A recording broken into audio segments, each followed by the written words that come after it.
I want to bring in Dr. Joseph Mine now, a doctor from Grove City, Pennsylvania. He was standing just 10 yards from Corey Comparatore when he was shot and killed. And Dr. Mine then helped carry Corey's body out of the bleachers. It was Dr. Mine's first time attending a Trump rally. And Doctor, I am so sorry for what you witnessed, and there but for the grace of God. But you carried him. You saw him hit. You saw him hit in the head. You saw him die, and you took the photos of the bleachers, which is where Corey's body fell when he was hit. I'm warning people, these images are extremely graphic, but Corey went to this rally because he supports Trump. He wanted to be there. He went for a nice Sunday afternoon with his family, and this is what happened. Dr. Mine, can you tell me exactly what happened as you saw it? So I was attending the rally. I was actually in the folding chairs that were situated on the other side of the barrier, just in front of the left bleacher, at the very end of the bleachers to the left of the stage.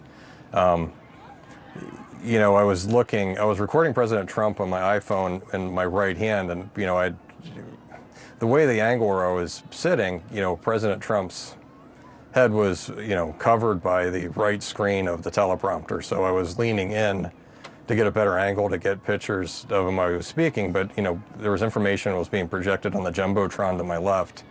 So, as I was holding my iPhone in my right hand, I looked at the Jumbotron. Just as I was glancing down from the Jumbotron and, moving my head from left to right, that's when I noticed gunfire. It was a hot, muggy day in Pennsylvania. Immediately, there was vapor trails of bullets right in front of me, just above me, and then there were seven gunshots, relatively loud, quickly. All 7 gunshots were fired just over a second, or maybe under a second and a half. And as I was changing my vision and moving my head from right to left in my left visual field, I noticed a man in the bleachers, where the gunfire was coming from. I assumed that the gunfire was coming from behind the bleachers. It sounded about 100 meters distance. He was hit in the head and killed instantaneously. And as I continued to look from left to right, in my right visual field, that's when I noticed that one of the vapor trails from the bullet struck President Trump. Just before the bullet struck him, the moment before President Trump looked from right to left, and I saw the vapor trail of the bullet slice the top right portion of his ear. So you actually saw that with the vapor trail. Some blood and some tissue, it looked like. So yes, sorry. I'm amazed when you're talking about these vapor trails that you could actually see that. And given the heat, I understand it was 93 degrees. That's probably before the heat index, the humidity level, which is an incredible thing for you to describe. When you talk about seeing Mr. Comparatore killed, though, with one of those bullets, when you saw that vapor trail, you then also, you managed to, it seems to capture the moment when his wife realized that he had been shot. I just want to play what you shared with us.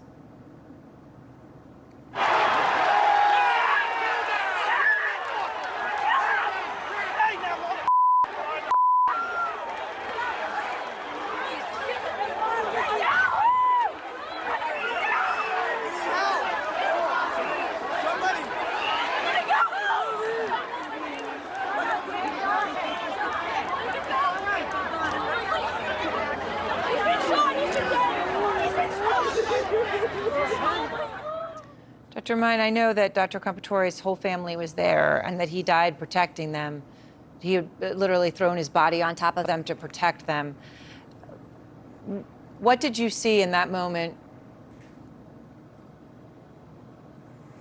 Well, it's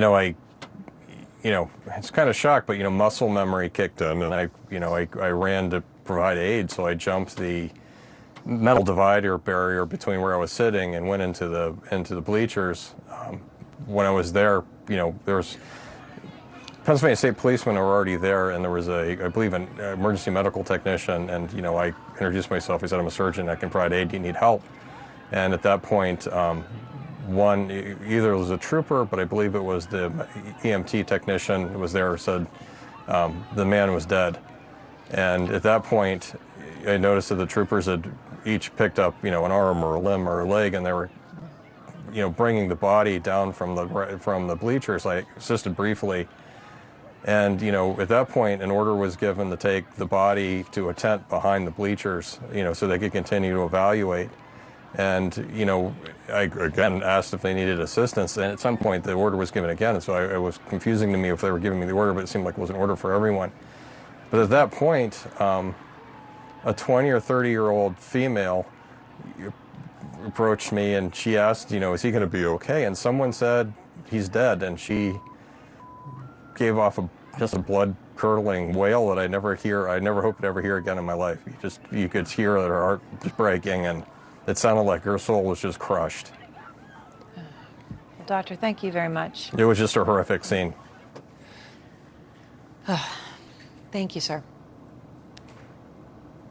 You're welcome.